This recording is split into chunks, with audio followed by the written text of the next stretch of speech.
Hello friends, आज इस वाली वीडियो में हम लोग दोबारा आ चुके हैं और आज इस वाले वीडियो में हम लोग डिस्कस करने जा रहे हैं the atomic bombing of Hiroshima. जी हाँ गाइस, आप सब लोगों को तकरीबन पता है और ये आजकल यूट्यूब पर भी बहुत वायरल बात चल रही है कि 1945 के अंदर हिरोशिमा पर एटॉमिक बॉम्ब एक गिरा था अमेरिका की तरफ से। तो बस आज हम इसकी पूरी की पूरी डिटेल के ऊपर बात करेंगे। तो बिना किसी देरी के अपनी वीडियो को स्टार्ट करते हैं। Guys, I am having this phone for the script. सबसे पहले हम बात कर लेते हैं कि एटॉमिक बॉम्बिंग ऑफ हिरोशिमा का जो है ना, इसकी डेफिनेशन के बारे में बात करें। The atomic bombing of Hiroshima occurred on August 6, 1945 during World War II. Here's a breakdown of what happened and its consequences. Consequences और what happened के बारे में हम करेंगे बाद में बात इसी वीडियो में। तो सबसे पहले बात कर लेते हैं कि एटॉमिक बॉम्ब हिरोशिमा पर गाइस वर्ल्ड वार टू चल रही थी उसके दरमियान। तो उस वर्ल्ड वार टू के अंदर ना जर्मनी किंग चल रहा था, Germany under the leadership of Adolf Hitler. तो वर्ल्ड वार टू आपको पता है दूसरी अजीम जंग थी, इसके बारे में भी मैंने वीडियो बनाई हुई है, वो जाके ज़रूर देखिएगा। तो गाइस वर्ल्ड वार टू के अंदर क्या होता है, वर्ल्ड वार टू के अंदर ना अचानक से ना जापान आता है। तो जापान ना अमेरिका से ना पंगा लेता है। अब अमेरिका ने ना नई नई ना एटॉमिक बम की टेक्नोलॉजी लॉन्च की थी। तो अमेरिका ना उसको टेस्ट करने के लिए ना तो एटॉमिक बम एक बनाता है। तो अब अमेरिका ने एटॉमिक बम बना लिया और जापान ने ना अमेरिका से पंगा लिया हुआ था। तो America as a revenge America ने वो एटॉमिक बम जापान पे लॉन्च किया। इसके बारे में हम वीडियो में आगे डिस्कस करते हैं। तो ये थी इसकी डेफिनेशन। अब करते हैं कि हुआ क्या था आखिरकार, what happened the United Nations drop अब an atomic bomb known as Little Boy on Hiroshima, Japan. Hiroshima Japan का एक one of the most greatest city है। The bomb was delivered by a B-29 Super Fortress bomber called Enola Gay, piloted by Paul Tibbets. The bomb detonated at 8:16 a.m. local time, releasing an enormous amount of energy that destroyed nearly 90% of the city. Guys, जैसे पाकिस्तान का है Islamabad, India का है दिल्ली, वैसे है Japan का Hiroshima. बात है 1945 की, वर्ल्ड वार टू चल रहा था। उसके में अमेरिका ने ना एक ना नई टेक्नोलॉजी निकाली थी एटॉमिक बम की। तो अब क्या होता है, अमेरिका ने नई टेक्नोलॉजी निकाली थी, अब उसको ना टेस्ट करना था कि वो वर्क करता है, उसको कितना कोज होता है। तो जापान ने ना वर्ल्ड वार टू में ना अमेरिका से ना लिया हुआ था पंगा। तो अमेरिका ने सोचा ये बहुत अच्छा टाइम है, जापान भी डिस्ट्रॉय हो जाएगा और हमारी पॉलिसी भी टेस्ट हो जाएगी। तो अमेरिका ने क्या किया, डेट जो हमारे पास, अमेरिका ने क्या किया, 6 अगस्त 1945 को सुबह 8:15 बजे अमेरिका ने एक जहाज़ के ज़रिए एक न्यूक्लियर बम, एक इतना सा बम होता है, इतना सा न्यूक्लियर नहीं, सॉरी एटॉमिक बम, इतना सा बम होता है, न्यूक्लियर भी इतना होता है बट ये बात हो रही है एटॉमिक बम की। इतना सा बम था, उसके अंदर ना यूरेनियम का ना बाउल सा था एक। तो अमेरिका ने क्या किया, वो सुबह 8:15 अपने प्लेन के ज़रिए ना वो उसके ऊपर आया, जापान की एरिया में आया, जापान की। तो जापान के एरिया में आकर ना उसने हिरोशिमा के ऊपर ना वो अपना नीचे से ना गेट खोला और बम छोड़ दिया। अब जैसे ही बम रिलीज़ हुआ, बम हवा में नीचे आता रहा और जो पायलट था जो उस प्लेन को कमांड कर रहा था, वो उसने प्लेन को तेज़ किया और वो वहाँ से निकल गए थे, तकरीबन पायलटेड बाय पॉल टिबेट्स। यानी वो उसको तो देखा था उन्होंने प्रॉपर ब्लास्ट को, बट वो अपने बचाव के लिए थोड़े से आगे चले गए थे। अब गाइस 8:15 वो बम गिरता है और उसको तकरीबन 1 से 2 मिनट लगते हैं नीचे गिरने में, और 8:16 पर वो तकरीबन इतना हो चुका था कि तकरीबन वो एक 20 मीटर की ऊंचाई पर था, 8:16 पे। अब 20 मीटर की ऊंचाई में ना यूरेनियम का जो बाउल था ना उसको हल्की सी ना चिंगारी देता है पीछे से आके ना, कोई जो हल्की सी चिंगारी देता है, बंदा नहीं, उसके अंदर ही कोई सिस्टम था, वो चिंगारी मिलती है यूरेनियम के बाउल को ना, और यूरेनियम का बाउल एक छत से टकराता है, एक घर की छत से, क्योंकि अब वो इलाका था ना उधर घर बाहर थे और वो पूरा सिटी था उस टाइम जापान का।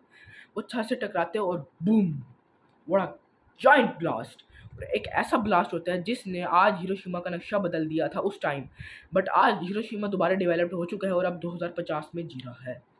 बिकॉज ये जापान की न्यू टेक्नोलॉजी की वजह से और जापान के जो लोगों का माइंडसेट है और उनकी लीडरशिप की वजह से आज हिरोशिमा दोबारा रिकवर हो चुका है। बट उस टाइम 1945 6 अगस्त को 90% सिटी तबाह बर्बाद हो गया था, एंड 90% ऑफ द सिटी।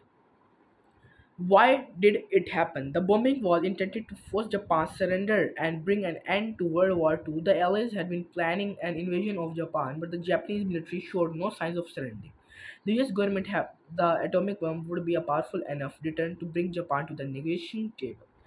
जी हाँ guys, अब जापान जो मैंने रीज़न बताई थी वो भी वैलिड रीज़न थी, बट जो इसके एक्चुअल रीज़न है वो ये थी कि वर्ल्ड वार टू काफ़ी अर्से से चल रही थी और यानी एक साल हो गया था इसको और ये रुक नहीं रही थी क्योंकि जापान इसमें चिंगारी डाल देता था। तो यूएस ने सोचा कि अब जापान अगर चिंगारी डालता रहेगा तो आगे वर्ल्ड की नक्शा ना बदल जाए, इसलिए यूएस ने अपने एटॉमिक बम टेस्ट करने के लिए जापान पर लॉन्च कर दिया और जापान को सीख मिली और जापान ने सरेंडर भी नहीं कर रहे थे। तो उसके बाद जापान ऑब्वियसली सरेंडर करने लग गया था। क्या जापान तकरीबन 90% तो उसका शहर हिरोशिमा तबाही बर्बाद हो गया था। Nearly 90% of the city. उस टाइम उस सिटी में कितने लोग मौजूद थे? 2 लाख के लोग मौजूद थे और 2 लाख में से 1,95,000 लोग तो मौके पर ही मर गए थे। और वो 8 किलोमीटर तक उसकी इतनी बुरी रेस फैली कि 8 किलोमीटर तक कोई बैठा हुआ है ना, वो बैठा हुआ यूं राख बन के उड़ गया, पता ही नहीं चला।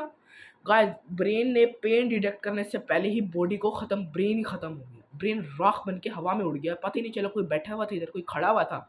लोग अपने आर्ट सोलह पर काम कर रहे थे, कुछ लोग मेडिटेशन कर रहे थे, कुछ लोग खाना पका रहे थे, लेकिन वो आर्ट और उसमें छोटे से छोटे न्यू बॉर्न बेबीज़ भी थे, उसके अलावा एडल्ट्स भी थे, बूढ़े भी थे, जवान भी थे। 2 लाख लोग थे और वो 2 लाख के 2 लाख लोग बहुत बुरी तरह से तबाह बर्बाद हो गए थे। उसके बाद जो उनकी नस्लें पैदा हुई थी उसके बाद, तो वो भी माजूर पैदा हुई थी क्योंकि जब एटॉमिक बम लॉन्च हुआ तो उसकी जो हार्मफुल रेस थी ना वो एटमॉस्फेयर में फैल गई थी और तकरीबन पूरे के पूरे जापान में कैंसर फैल गया था। और उस टाइम जो भी बच्चा पैदा होता था वो कैंसर की वजह से कोई ना कोई उसको बीमारी होती थी। तो इतने बुरे हालात हो गए थे हिरोशिमा के। 90% ऑफ द सिटी जो था वो तो पूरे तरीके से डिस्ट्रक्ट हो गया था, क्योंकि तबाह बर्बाद हो गया था। अब who was responsible for this war, for this atomic bomb? The decision to drop the atomic bomb was made by President Harry S. Truman with input from his advisors. The bomb was developed by Manhattan Project, a secret research and development project led by J. Robert Oppenheimer. जी हाँ, गाज़ी एक बहुत बुरा वाक़या था आप लोग कह सकते हैं और इसको यूएस के प्रेसिडेंट जो उस टाइम 1945 में हैरी एस ट्रूमन प्रेसिडेंट थे उन्होंने करवाया था और उन्होंने ये बम बनवाया था किससे? Development project led by J Robert Oppenheimer और जो उनकी कंपनी थी वो थी मैनहट्टन प्रोजेक्ट से। जी हाँ। गाइस, अब हमने बात कर ली कि ये क्यों हुआ था, just because of America's anger and revenge and what happened. हमने बात की कि कैसे बॉम्ब गिरा था और हमने बात भी कर ली कि who was responsible, the president of America, because उसने ऑर्डर दिया था कि इसको करो। अब बात कर लेते हैं इसके one of the most important consequences पे कि आखिर इसके बाद क्या होगा। Immediate death toll estimated suggested date between 70,000 से 80,000 पीपल वर किल्ड इंस्टेंटली, जिन्हें जो राख बन के उड़ गए थे और जो बाकी मैं बता रहा था जैसे 1,95,000 जो बाकी के पीपल थे वो आहिस्ता आहिस्ता वक्त के साथ यानी इंजरी ने उनको बाद में मारा, जैसे एक दिन बाद कोई मरा, कोई घंटे बाद मरा, लेकिन जो इमीडिएट इफेक्ट थे ना वो 70 से 80,000 पीपल को उसी टाइम खत्म कर गया था, with many more dying in the following weeks months from injuries and radiation sickness, as it is जो मैंने बताया। इसके अलावा अब लॉन्ग टर्म इफेक्ट्स क्या होते हैं इसके? Survivors suffered from radiation sickness, cancer and other health problems for years after the bombing. अब ये जब बॉम्बिंग 1945 में हुई थी 1960 तक आप कह सकते हैं कि कैंसर फैला रहा था जापान में और लोग उधर के सफ़र करते रहे थे और उसके बाद जापान सरेंडर भी कर लिया था। The bombing of Hiroshima followed by the bombing of Nagasaki on August 1945 ultimately led to Japan surrender on August 15, 1945। जी हाँ गाइस, अगस्त 6 में तो हिरोशिमा पर बॉम्ब गिरा था और अमेरिका फिर भी बाज ना आया। उन्होंने अगस्त 9 पर नागासाकी जो कि जापान का दूसरा बड़ा शहर था उसको पर भी तबाह बर्बाद कर दिया था, उसके ऊपर भी एटॉमिक बम गिरा दिया था। और फाइनली अगस्त 15, 1945 को जापान ने सरेंडर किया और वर्ल्ड वार 2 ख़त्म हो गई थी। तो गाइस ये थी आज की हमारी वीडियो, उम्मीद करता हूँ आपको पसंद आई होगी। गाइस ये वाली जो नागासाकी के ऊपर हमने बात करनी थी वो हम इस वीडियो पर नहीं कर पाए, वो हम करेंगे अपनी किसी नेक्स्ट वीडियो में, किसी और वीडियो में।